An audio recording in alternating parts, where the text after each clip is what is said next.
Hey guys, and welcome back to another Unfiltered Gamer board game review. Today's game up on the tabletop is a game about food. Food that have been fighting for centuries. The game is made by Josh and Helena Capel, and it is called Food Fighters. The game is for 2 players, about 20 minutes long, for ages 8 and up. And you basically will take on the role of either a vegetable or a meat. And of course there's expansions of the game where you can play other different factions. But for the base game, it's simple. You choose a vegetable or you choose a meat. And yes, in the game there actually is lettuce and there is a thick cut bacon, and you're basically going to be choosing one of these 2 sides and battling it out for supremacy. So let's go ahead and show you what the game looks like. Alright guys, so here's Food Fighters in all of its glory. And as you can see, each and every single player, each player is going to get a faction. The green faction or the red, meaning meat or veggies. And then, after they set up this nice large rectangular shape, which is a 3x3, they're going to then mix up these guys and put them in an order that is defined by random allocation. And you'll have this all fully set up. You'll put beans in a pool, as well as these crackers. You've got some pans and some spoons, a special red die, and each side of each player is going to get these 3 crackers, as well as the base set of dice for both players. And then you're going to go ahead and set up these cards over here, which are basically your abilities for your turns. And over here you see the rulebook and a couple of the expansions for the game, Food Fighters. Alright, let's go ahead and talk about the turns and how the game works. So the game is fairly simple. It's a turn-by-turn structure in which players are going to be choosing one of 3 different actions. Either A, rolling dice to acquire beans, and then the number of beans they've got on their dice is how many beans they get. Or they could choose to swap characters. They can move from side to side or move up in ranks by swapping characters, as well as choosing to attack, and you're trying to get splats to destroy your opponent's meats or veggies. After you've done one of those 3 actions, then you will simply decide to buy from the shop or not buy from the shop, and your opponents will then fill in spaces that were left blank due to you destroying their food.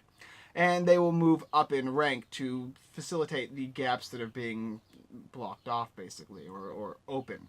And that's the basic idea of the game. It turn-by-turn repeats. Let me go ahead and show you the actions done up close.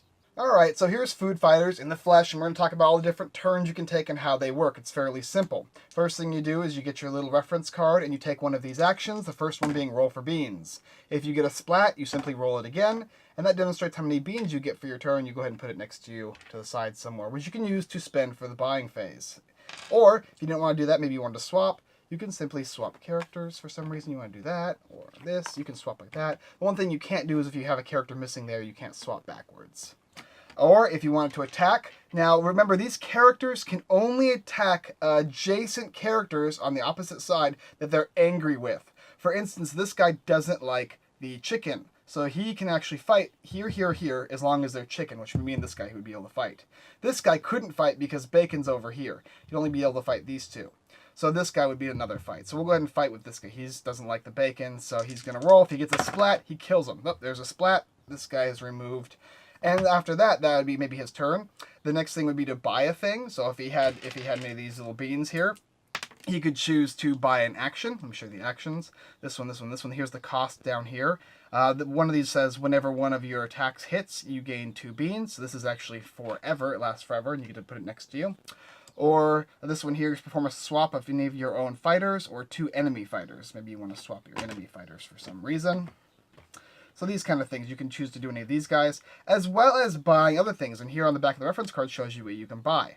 So you have 3 beans to buy either this little handy dandy piece here, which will allow you to place it on one of your units to block out the thing it hates, so that it can attack anybody. So you know how before it couldn't attack either of these 2? Now it can, because it doesn't recognize what it hates. Or maybe it wants to buy a spoon for 3 instead. Now, let's see here, how about this guy here? He's got a spoon. Now he can fight anywhere along his path, just whereas he can't actually fight to the side because nothing hits there. But if it was maybe this guy over here, he could fight anything on this side that's bacon. So he could fight here, nothing here. We'll go ahead and use this guy as an example. Now he's able to fight this guy to kill him, to debilitate the meats. 2 other things you can buy is a cracker. A cracker is pretty cool. You put it in the character's hand, and that will prevent them from taking damage and instantly dying. Instead, it will require 2 splats to kill them. So usually it's just 1 splat, but then it'll be 2 splats to kill. Now, if it's just 1 splat, the cracker gets removed, and then you can kill them maybe the next turn with another splat. Or with this red die means you can take this red die in your side, and next turn you can choose to use this die, or you use this die, and you get whatever bonuses it provides, whether it be for rolling for beans or for splatting. And there's a lot of extra beans and extra splats on here, so which is really nice. After you take your actions, then you go on to finally, when you bought something, you finally fill in gaps. And your opponents will go ahead and fill in the gaps of their characters here, just like that, and turns go back and forth. And that's the idea. Now remember that these crackers here only will be available until you run out of them. Once you use them, they're gone. Whereas the rest of the things like the spoons and these here pans will last forever. And the beans, you shouldn't run out. There's plenty of supply of beans.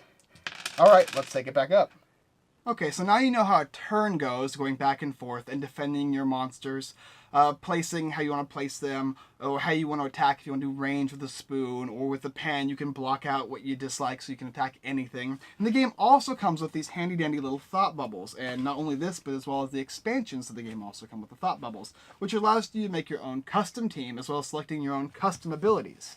So you can go ahead and do a drafting phase that involves selecting different abilities as opposed to just these red ones. And it has 2 other expansions with the game, which is the S'mores and the Grains expansion. Tons and tons of extra teams, which is really nice. Nice little addition to the game. So using these little thought bubbles, you can place them on your character. Let me go ahead and show you one. Maybe he actually doesn't, you don't want him to like onions, and you actually want him to dislike croissant instead. So you simply... Let's see how long this takes. Boop, and it's done. And it's on. And it's nice and it stays. And if you don't want it back on, you can just take it off. Just like one of those wall stick'ems or window stick'ems. They last a long time. They're good quality. How to make a player win. Simple.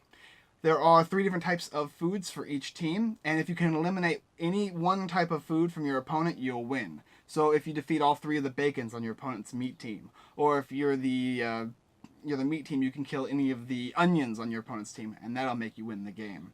Very simple, very light. Well, let's go ahead and talk to you about what I think of the game. Alright, so Food Frenzy by Kids Table Board Gaming, right? Kids Table Board Gaming? Yeah. A very, very, very fun game. A very nice, light, tactical strategy game that involves not only placement and a little bit of dice rolling, a little bit of luck, but a lot of make-your-own-luck style strategy.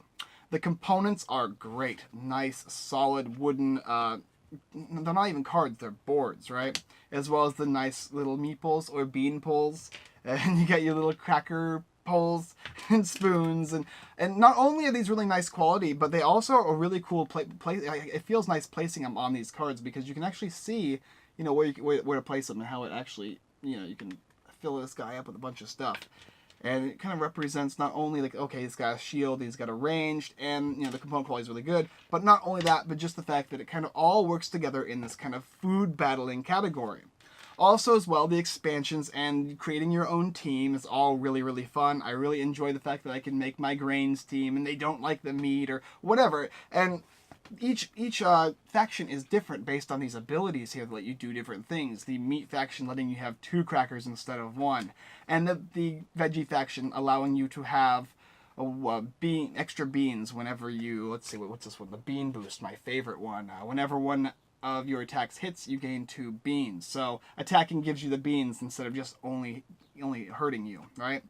But if you also want to attack and you miss, you get the beans instead. So it's still not that bad. It's good. Very, very fun, very, very tactical, very, very enjoyable, and very, very simple. If this game sounds like something you'd be interested, go ahead and check out the description below where you can purchase the game. Food Fighters by Kids Table Board Gaming by Helena and Josh Campbell. Capel, I think. Alright guys, thanks for watching another Unfiltered Gamer board game review. If you like this video and you'd like to see more, go ahead and check out the rest of our content here on YouTube. Like, subscribe, comment, whatever. As well as checking out our website, unfilteredgamer.com. We got blog posts, Kickstarters, giveaways, tons of good stuff on there. And if you like this content, you're definitely going to like that stuff as well. As well as checking out our sponsors, everythingboardgames.com and The Giveaway Geek. Well, that's it for this week's video. If you like this one, stay tuned. You have a lot more coming. Alright guys, talk to you later.